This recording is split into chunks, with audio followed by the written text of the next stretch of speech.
Hello and welcome to Leading Digital's Leaders in Field Service. Today we're talking about utilities, particularly the water industry.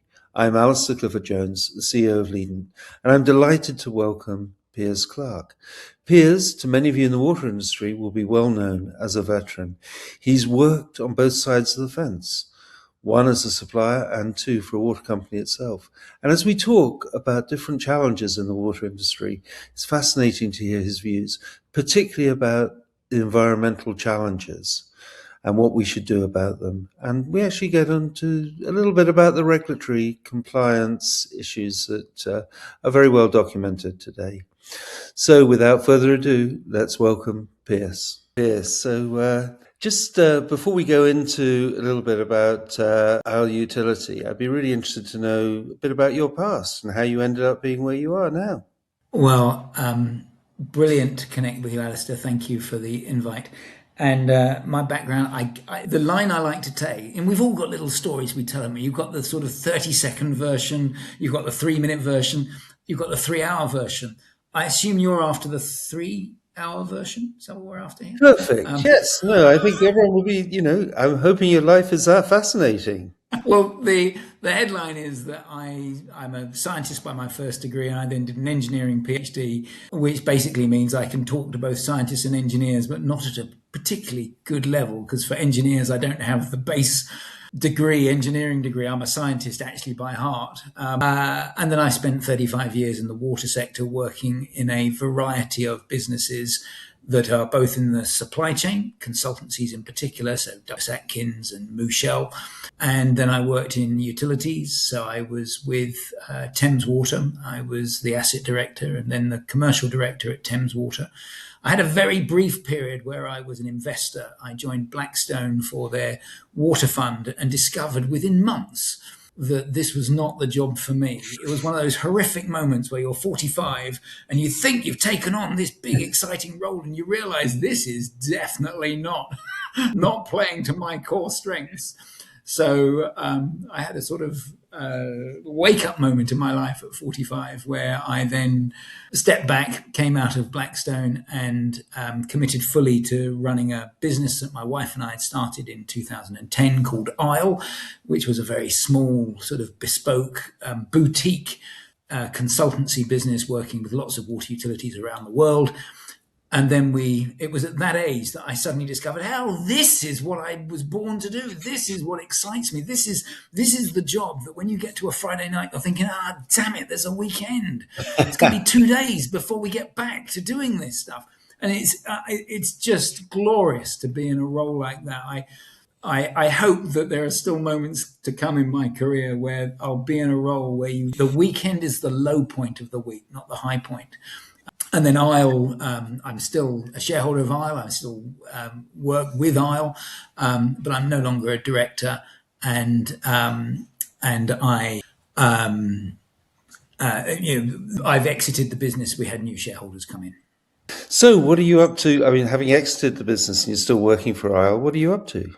So I like to say I'm semi-retired, although you know what it's like, you're kind of more busy now when you're semi-retired than when you were before. So I still do a fair bit of work for Isle, but I'm not on the executive team. I'm not driving it day to day is what I mean by that. And I do a portfolio of non-exec type roles with other companies. So with Isle, what was the real focus? I mean, you say it started off as boutique and then expanded. Well, so if you'll indulge me, there is a little story I like to tell as to why it's called Isle. And it's because in 2009, I was working at Mouchel and the opportunity came up to do a management buyout of the water business from Mouchel, which was about 1,000 people. So it was a decent sized management buyout. And of course, like all management buyouts, you have to give them a code name. And so we called it Project Isle, which the finance director would say, Clark, now how is Project Isle going? And the secret was everyone in the team always had to respond with, yes, Projectile is going very well, because it was a play on the words of Project Isle and projectile, as in, we're out of here. He never once picked up that was what we were calling it. As it happens, that MBO collapsed at the last minute. There were some complications that meant it didn't come through. And so ISLE was formed as I left Mouchel, because when you are involved with a management buyout and you spend 6 months of your life working out how to do a management buyout and it doesn't succeed, there isn't really a space for you at the table anymore. Yeah. So I found myself out of a job and needing to look for a role. And I was doing a little bit of consulting work and decided that I call that particular vehicle ISLE, because, that's what we had been going to call the business. So, and ISLE wasn't ever intended to become what it became. It was meant to be a one-man band consultancy. And then it gradually grew and more people joined, and it became a business that was experts in the water sector, engineers and scientists who believe deeply in the climate crisis and want to work with water utilities to help address that challenge and address it through the adoption and development of novel technologies. Now, I'm not pretending that technology is the only solution to how we're going to address the climate crisis, but it is a really important part of that puzzle. And so that's what we were doing. It was a team of bright young things working together to try and help utilities who are water utilities are brilliant. They are technically really strong. They're filled with people who care deeply about how they do their job, despite what you read in the media, despite what you see on the newspapers. Water companies are, to a person filled with people who care deeply about how they can be good stewards of the environment. The problem is that they're in organizations that are cumbersome, poorly designed, poorly regulated, underinvested. It's a bit like the NHS. You wouldn't attack nurses for the failures of the NHS. Equally, I feel you shouldn't really attack the water company people for the failures of the structure of the water sector. But that's a different matter. So is there a challenge in terms of, the water companies' ownership structure and needing to get a return on investment and thinking about climate change and the impact of that? Or are they or do they work kind of hand in hand? Yeah. So the challenge we've got with the water sector is it's very difficult and very expensive to unravel from where we are today. So you've got to work with what we've got today. Was privatisation the right thing to do? Well, you've got to put yourselves in the shoes of government and the water sector of the mid-1980s to fairly address that question. It was a way of getting significant investment into the system. Has it been properly regulated over the last 20 years? Well, lots of stuff has been built. Was it the right stuff? Were profits taken out of the sector by shareholders who came in? Should we have had sovereign shareholders rather than commercial banks coming through? There's lots of questions that with hindsight you can address. But actually the real issue is, where are we at today and how do we get out of this problem that we've got, which is a water sector that is absolutely vital to any civilization has got to have. Human civilization, you can solve the climate crisis, because water and the climate crisis are massively interlinked.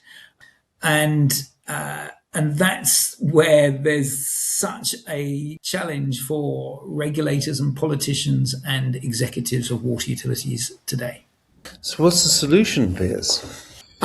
So I'm at the stage in my career where I can make grandiose statements because no one's going to say, all right, Piers, go on, you sort it then. Yeah. I think the solution is people need to pay more for their water. First and foremost, the price of water, being able to buy a ton of water for essentially £1 is just preposterous. The cost of treating that water, disposing of it, pumping it to you, getting it out of the ground if that's where you're getting it from, and then making that a race to the bottom. Let's make your water bill as cheap as possible. And we get drawn into, oh my God, there's a double-digit increase in our water bills. Well, that means they're going from £1 a day to £1.15 a day. Look at your energy bill. Your energy bill is probably an order of magnitude more than your water bill. Yet that sort of gets ignored because we get drawn into what's the quantum change in the water bill.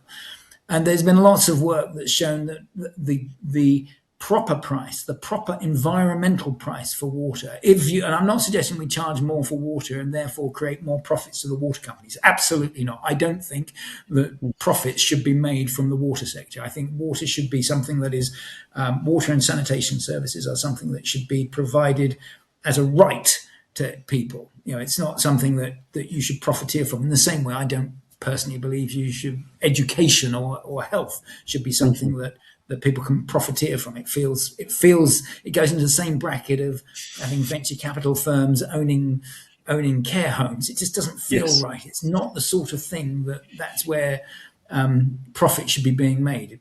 They should be run by executives who know how to run efficient businesses and cut out unnecessary fat. That's a separate issue. And it's lazy to assume, to throw away statements of, oh, you can only attract the best, only attract the people who will do that if you put it into a commercial environment, put it into a profit-making entity. So I think, to come back to your question, which I deviated away from, the answer is to try and charge a lot more for water, probably €3 to €4 per metre cubed. That's what some European research has shown, that's the real price, the environmental price of water. If you were to make sure you could extract water, abstract water properly, treat it properly, get it into the system, collect it properly, and clean it up before discharge, that's the sort of price you should be paying. So should the regulator get more involved, do you think, Piers? So in the UK, we have currently 3 regulators: the Drinking Water Inspectorate, which does water quality. So I make sure when you turn the tap on, you get high quality water, of which we are one of the world leaders in terms of the quality of our water. We have Ofwat, which is a financial regulator, to make sure, essentially, they're driven to make sure that the prices of water for the general public are as low as possible. And that's where I think there's been a bit too much focus on trying to keep that price down. And I get that politically it's a bold man who says, no, we can push the price up of that. But it would be the thing that would solve the problem. And then you've got an environmental regulator, the Environment Agency. Now, under the Cunliffe report, which came out last year, that regulatory framework is going to be revisited, and a different regulator, a single regulator, will come in and will have the combination of the powers there. So I think it'll be interesting to see what they do. All 3 of them work brilliantly at times, and not surprisingly, all 3 of them have their flaws. And it's, you're never going to get perfection. What you've got to get is something that's workable. Yeah, they're quite constrained, aren't they, as well, by the whole sort of economic, political situation to a certain extent. So it's sort of, you're there talking about there should be a rise in the price of water. Well, are Ofwat ever going to agree to a rise in the price of water if their job is to sort of make sure that the investment's done right? Well, I'd argue that as a regulator, they were given the wrong exam question to monitor against. Actually, they should be regulating for the good of the future generations of and actually, I think politicians should be judged through the same filter of, our responsibility isn't just to get the sugar rush of what do we need today to get through the rest of this week. We should, especially when you're dealing with infrastructure, be thinking about, well, what's the legacy here? What's our responsibility to future generations? Because if we're just kicking a problem down the road that's going to cost 10 times as much in 15 years' time, then we have failed in our duties. And that requires some bold arguments presented by strong-minded individuals.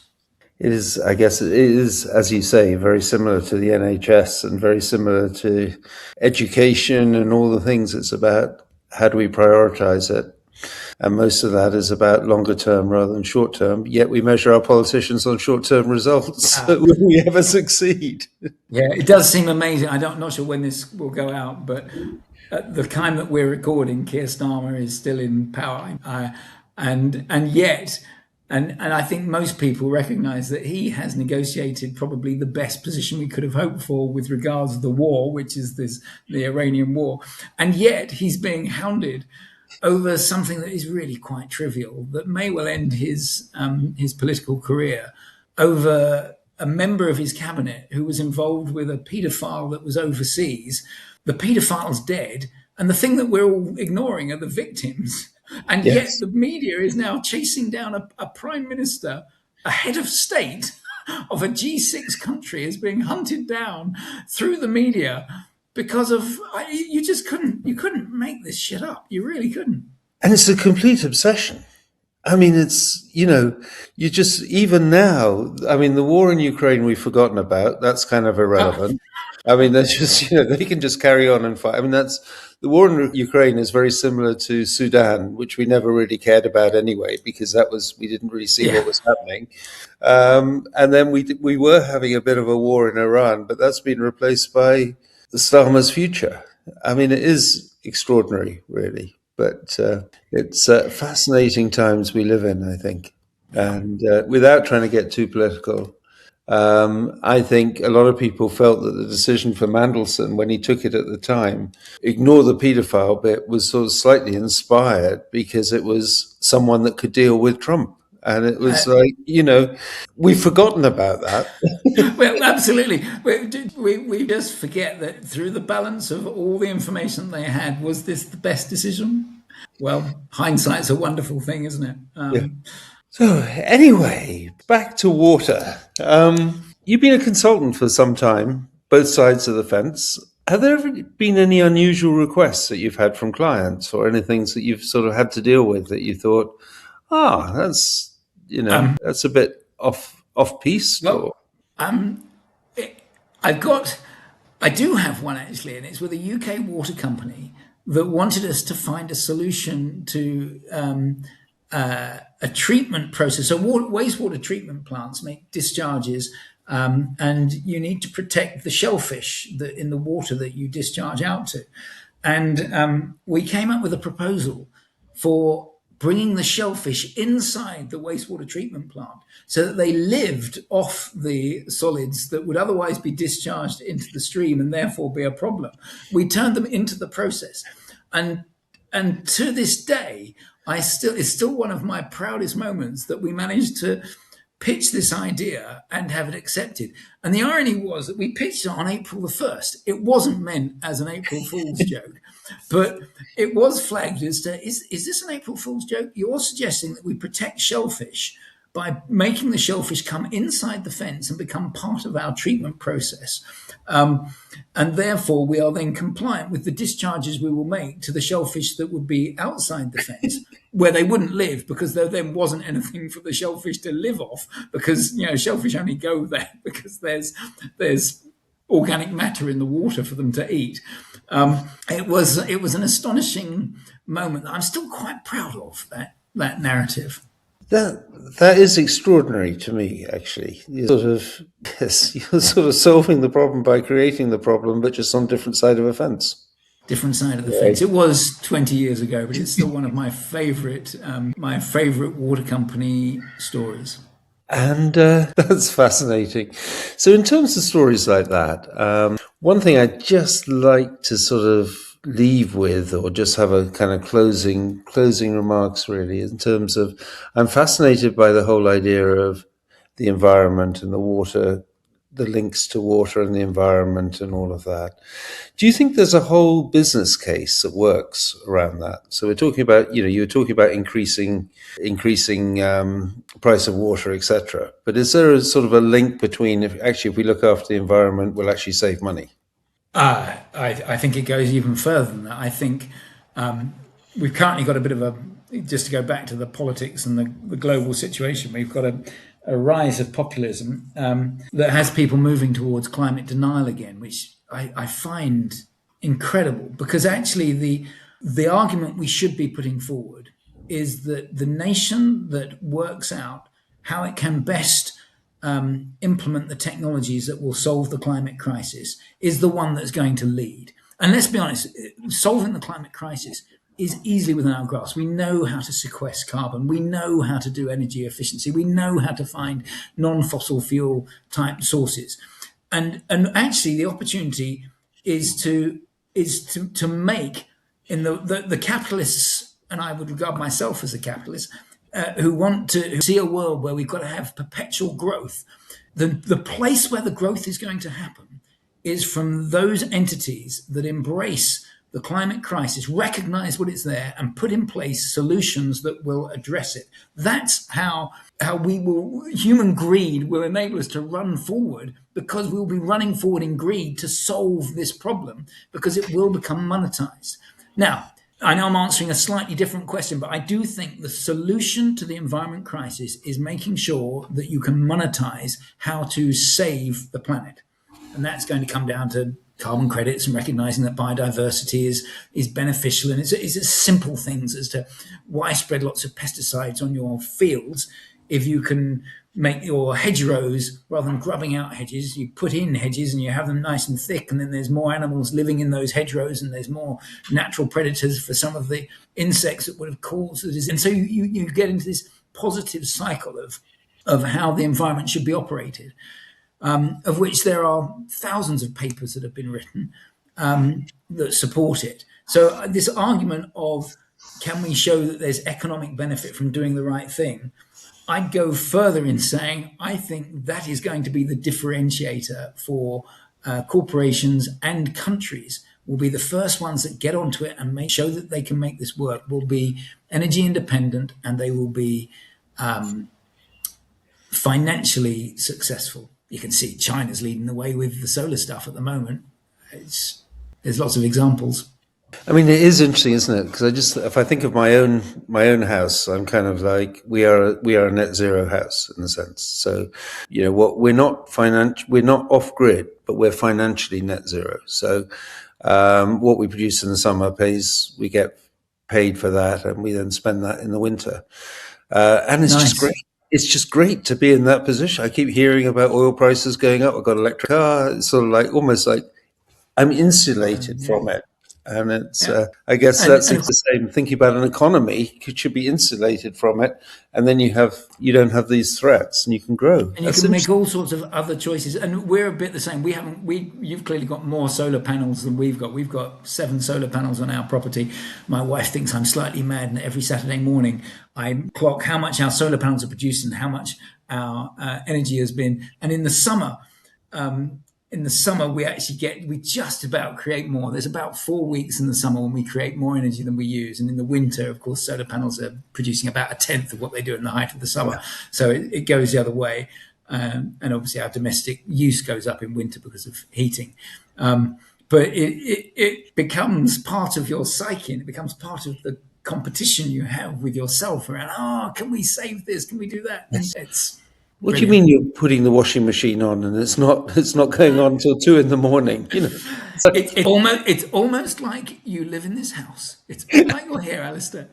Well, Piers, it's been great talking to you today. I mean, I gather you do your own podcast. So I don't know if you want to sort of introduce that just in our last 30 seconds. Thank you. That's very good of you. Yes, we do a weekly podcast called The Executive Exchange, which is 15 minutes audio only, 15 minutes conversation with an executive, general manager, chief executive of a water utility. We've done 80 or so of them. Everything from a mayor of a Ukrainian city talking about what it's like to wake up in the morning and find that your trunk mains have been blown up, to the chief exec of Las Vegas Water talking about what it's like to run out of water, to the chief exec of a water utility in Colombia, where 6 days after she took on the job, her team came in and said, we're running out of water. We're going to have to put the city on water reserves, where they only got water 1 or 2 days a week. I mean, it's phenomenal stories. And if anyone wants to see them, Exec Exchange, type that into Google and you'll get to the right place. Okay, great. Well, look, thanks very much for your time, Piers, and let's catch up soon. Wonderful. Thank you, Alastair. See you soon.